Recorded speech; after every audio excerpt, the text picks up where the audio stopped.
மெய்யினுள்ளே பாய்ந்திடும் பாரதம் என் உதிரம் தானடி.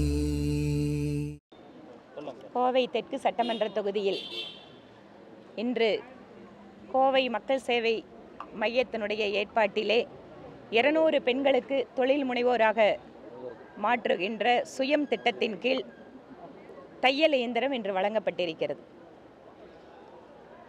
பெண்கள் குடும்பத்தையும் கவனித்து கொண்டு சொந்தமாக ஒரு தொழில் செய்து சம்பாதிப்பதற்கான ஒரு மிக எளிய வழியாக இன்று தையல் என்பது மிக முக்கிய தொழிலாக அவர்களுக்கு இருந்து கொண்டிருக்கின்ற காரணத்தினால் இலவசமாக அவர்களுக்கு பயிற்சியும் வழங்கப்பட்டு தையல் இயந்திரத்தையும் கொடுத்து தொழில் முனைவோராக நாங்கள் மாற்றிக்கொண்டிருக்கிறோம்.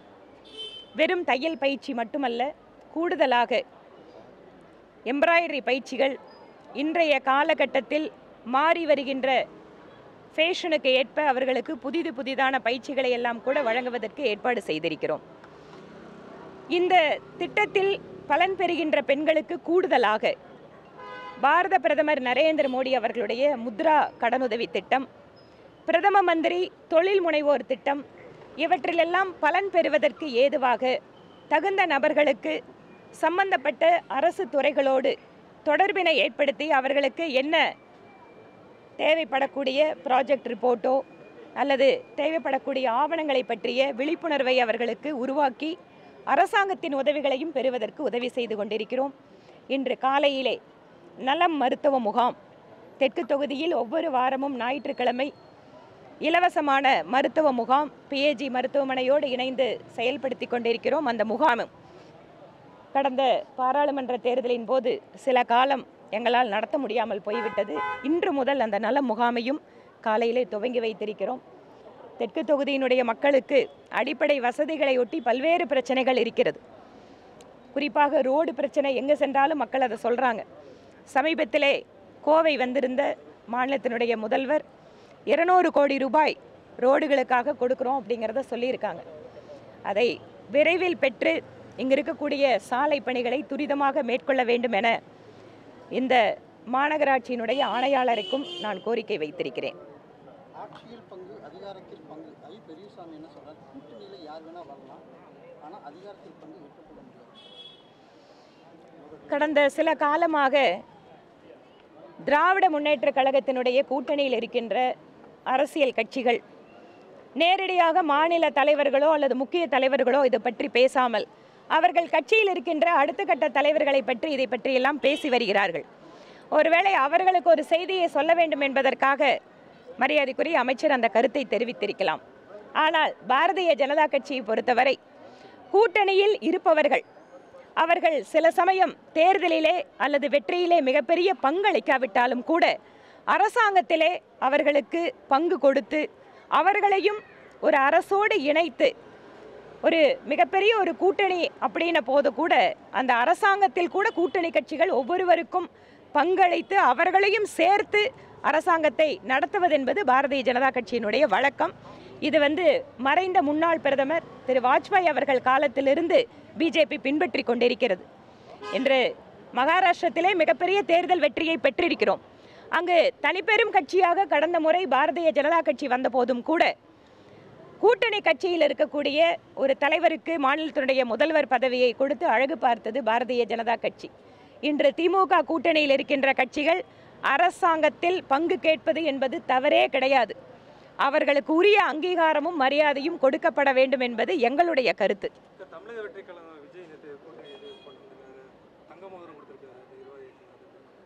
இந்த அரசியல் கட்சிகள் ஒவ்வொருவரும் அவங்களோட கட்சியில் இருக்கக்கூடிய நிர்வாகிகளுக்கு பரிசளிப்பது என்பது அப்படி பழக்கமாக வச்சுருக்காங்க. அவரும் அந்த வகையில் பண்ணியிருக்காரு. ஜானகி ராமச்சந்திரன் 100ஆண்டு விழாவில் ரஜினி காணொலி பேசுகிறார். அதில் பிரம்மாஸ்திரம் திரு ரஜினிகாந்த் அவர்கள் ஒரு சிறந்த நடிகர், சிறந்த பண்பாளர். அவருடைய ஒவ்வொரு கருத்துக்கும் நாங்கள் பதில் கொடுக்க வேண்டிய அவசியம் அப்படிங்கிறது இல்லைங்க. அது அவரோட கருத்தை அவர் வெளிப்படுத்தியிருக்கார். நன்றிங்க. பொங்கல் தினத்தன்னைக்கு பட்டய கணக்காளர் தேர்வு நடத்துறது எம்பி வெங்கடேசன் எதிர்ப்பு தெரிவிச்சிருக்காரு. இது சம்பந்தமா மனு அளிக்கிறதா சொல்லியிருக்காங்க. ஓகே, தமிழர்களை தொடர்ந்து மத்திய அரசு விரிவுபடுத்தி வருகிறது. அந்த வகையில் தான் இதையும் பார்க்குறோம் அப்படின்ற மாதிரி. இல்லை, அவர் திரு சு வெங்கடேசன் அவர்கள் மத்திய அரசாங்கத்தில் என்ன பண்ணாலும் என்ன நல்ல காரியம் பண்ணாலும் அவர் வந்து குறை கூறதுங்கிறத வழக்கமாக வச்சுருக்காரு. ஆனால் நீங்கள் சொல்கிற மாதிரி பொங்கல் அன்று மத்திய அரசினுடைய பணிகளுக்கான தேர்வு இருந்தால் நிச்சயமாக இது பற்றின தகவலை நிதியமைச்சரிடம் நாங்களும் தெரிவிப்போம். ஓகே, இப்போ இந்த யானையோட பிரச்சனை பெரும் பிரச்சனையாக இருக்குது. 2 பேர்த்து மீட்டிருக்காங்க. முதல்ல வந்து அதிமுக காலத்தில் யானைகளுக்கு புத்துணர்வு முகாமெல்லாம் மேட்டுப்பாளையம் தேக்கம்பட்டியில் பண்ணாங்க. இப்போ எதுவுமே பண்ணல. அதனால தான் இந்த யானைகளெல்லாம் வந்து பல்வேறு பாதிப்புகள் ஏற்படுதுன்னு சொல்லுவாங்க. யானை புத்துணர்வு முகாம் அப்படிங்கிறது கோயில் யானைகளுக்காக நடத்தப்படுவது. இப்போது வனவிலங்கு மோதல் அப்படிங்கிற இடத்துல நீங்கள் காட்டு யானைகள் வந்து நீங்கள் வந்து மனிதர்களுடைய வாழ்விடங்களுக்கு வந்து அதனால் நம்ம கோயம்புத்தூர் பகுதியில் நிறைய பேர் பாதிக்கப்படுறாங்க.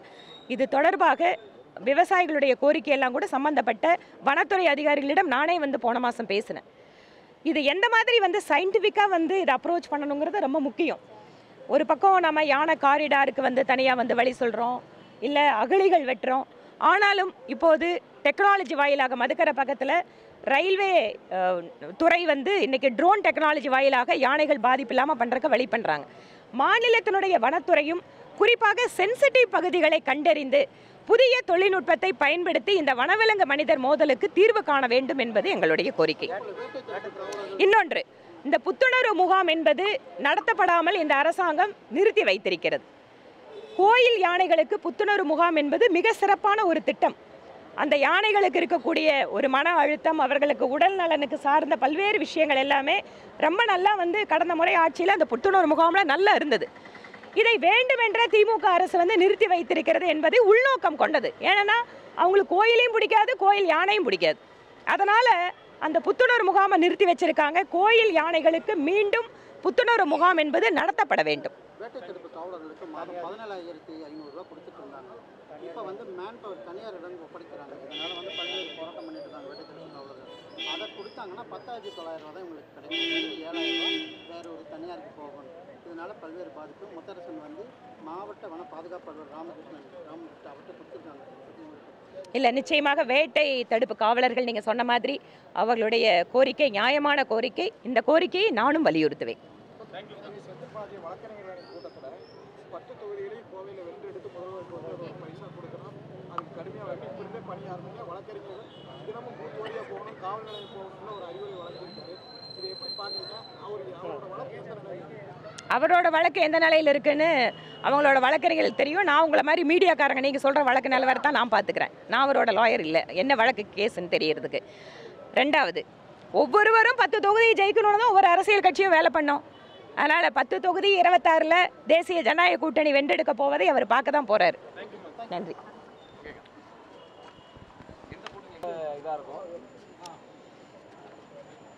கோவை மாவட்டத்திலே 10 தொகுதிகளை வென்றெடுக்க போவதாக திராவிட முன்னேற்ற கழகத்தினுடைய அமைச்சர் பேசினதா நீங்கள் சொன்னீங்க. 26 சட்டமன்ற தேர்தலிலே இந்த 10 தொகுதிகள் எப்படி தேசிய ஜனநாயக கூட்டணி வென்றெடுக்க போகிறது என்பதையும் நீங்கள் பார்க்க தான் போகிறீங்க. அதனால் இந்த 10 தொகுதி வென்றெடுப்பது அப்படிங்கிற இலக்கை வைத்து பாரதிய ஜனதா கட்சியும் வேலை செய்து கொண்டிருக்கிறது. எந்த கூட்டணியோட எந்த நேரத்தில் எந்த மாதிரி கட்சிகள் தலைவர்கள் அப்படிங்கிறது எல்லாமே எங்களுடைய கட்சியினுடைய தேசிய தலைமை முடிவெடுக்கும். தமிழகத்தில் நாங்கள் ஆட்சி அமைக்கின்ற பொழுது எங்களோடு கூட்டணியில் இருக்கின்ற அத்தனை பேருக்கும் இது வந்து ஏதோ நான் சொல்லலைங்க, எங்கள் கட்சியினுடைய பழக்கப்படி. எங்கள் கட்சி இதுவரைக்கும் ஒவ்வொரு மாநிலத்திலேயும் நடந்து கொள்கின்ற விதத்தை பார்க்கின்ற பொழுது நிச்சயமாக அதற்கும் வாய்ப்பு இருக்கிறது. நான் முன்னாடி சொன்ன மாதிரி யாருடன் கூட்டணி அமைப்பது, எப்போது கூட்டணி அப்படிங்கிறது எல்லாமே எங்கள் கையில் இல்லை. எனக்கு தெரியலைங்க. மேலும் இது போன்ற வீடியோக்களை காண தேசியவாத நியூஸ் யூடியூப் சேனலை சப்ஸ்கிரைப் செய்யுங்கள்.